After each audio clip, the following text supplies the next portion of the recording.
بسم اللہ الرحمن الرحیم۔ السلام علیکم۔ ایک آدمی کو بیوی کے ساتھ مار پیٹ کرنے کے جرم میں عدالت میں پیش کیا گیا۔ جج نے شوہر کی زبانی پورا واقعہ توجہ سے سنا اور مستقبل میں اچھا برتاؤ کرنے کی تنبیہ دے کر چھوڑ دیا۔ اگلے ہی دن آدمی نے بیوی کو پھر مارا اور پھر عدالت میں پیش کیا گیا۔ جج نے کڑک کر پوچھا، تمہاری دوبارہ ایسا کرنے کی ہمت کیسے ہوئی؟ عدالت کو مذاق سمجھتے ہو؟ آدمی نے اپنی صفائی میں جج سے کہا، نہیں حضور، آپ میری پوری بات سن لیجئے۔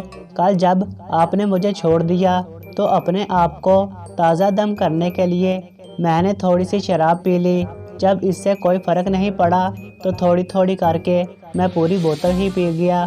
پینے کے بعد جب میں گھر پہنچا تو بیوی چلا کر بولی، نالائق، آ گیا نالی کا پانی پی کر۔ حضور، میں نے خاموشی سے سن لیا اور کچھ نہیں کہا۔ تھوڑی دیر بعد پھر وہ بولی، کم بخت، کچھ کام دھندہ بھی کیا کر، یا صرف پیسے برباد کرنے کا ہی ٹھیکہ لے رکھا ہے؟ حضور، میں نے پھر بھی کچھ نہیں کہا اور سونے کے لیے اپنے کمرے میں جانے لگا۔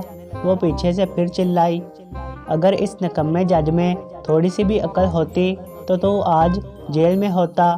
بس حضور، عدالت کی توہین مجھ سے برداشت نہیں ہوئی اور پھر کمرہ عدالت تالیوں سے گونج اٹھا۔ جج نے اٹھ کر اسے گلے لگایا اور بولا، بس کر پگلے، رلائے گا کیا؟ کیس خارج، شوہر باعزت بری۔